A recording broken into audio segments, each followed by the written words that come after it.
Pemirsa, Majelis Pemusyawaratan Ulama Aceh Besar menggelar kegiatan penyuluhan keagamaan siswa dan siswi tingkat SMA dari Kecamatan Pekanbada, Lu'nga, dan Lepung di Aula Gedung UDKP Kecamatan Pekanbada Senin pagi tadi. Penyuluhan yang dilakukan MPU Aceh Besar merupakan agenda tahunan untuk membentengi para remaja dari perbuatan yang negatif.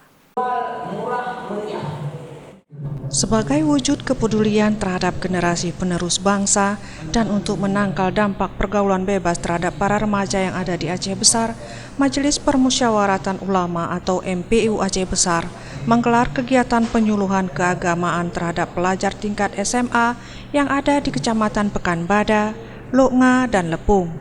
Penyuluhan tentang keagamaan ini agar para remaja tersebut menjauhi perbuatan yang negatif, seperti permainan game PUBG, narkotika, dan kenakalan remaja atau pergaulan bebas. Ini penting dilakukan untuk memberikan pemahaman kepada siswa dan siswi tentang permasalahan yang sering dihadapi remaja saat ini. Dan Ketua MPU Aceh Besar mengungkapkan tentang bahaya narkoba, pergaulan bebas, dan game PUBG, di mana bahayanya akan berdampak buruk bagi remaja. Ia pun memaparkan tentang ayat-ayat suci Al-Quran juga firman Allah SWT terkait 3 hal perbuatan negatif itu, juga hukum dunia dan akhirat.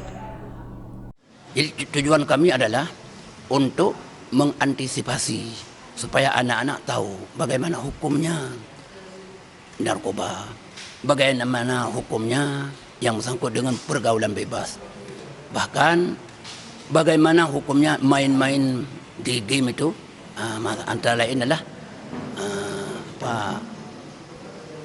PUBG ya, PUBG namanya PUBG. Jadi dikala kita sudah penyuluhan keagamaan kita arahkan kepada anak-anak, mudah-mudahan anak-anak sudah tahu semua bahayanya narkoba dan bahayanya pergaulan bebas dan bahayanya pergaulan PUBG. Ditambahkan Ketua MPU Aceh Besar, penyuluhan tentang keagamaan bagi pelajar ini agar siswa dan siswi senantiasa memegang teguh akidah dan agama, serta norma-norma susila yang berlaku di negeri syariat ini, sehingga terhindar dari perbuatan tercela, apalagi sampai harus mendekam dalam penjara. Tim Liputan Aceh TV.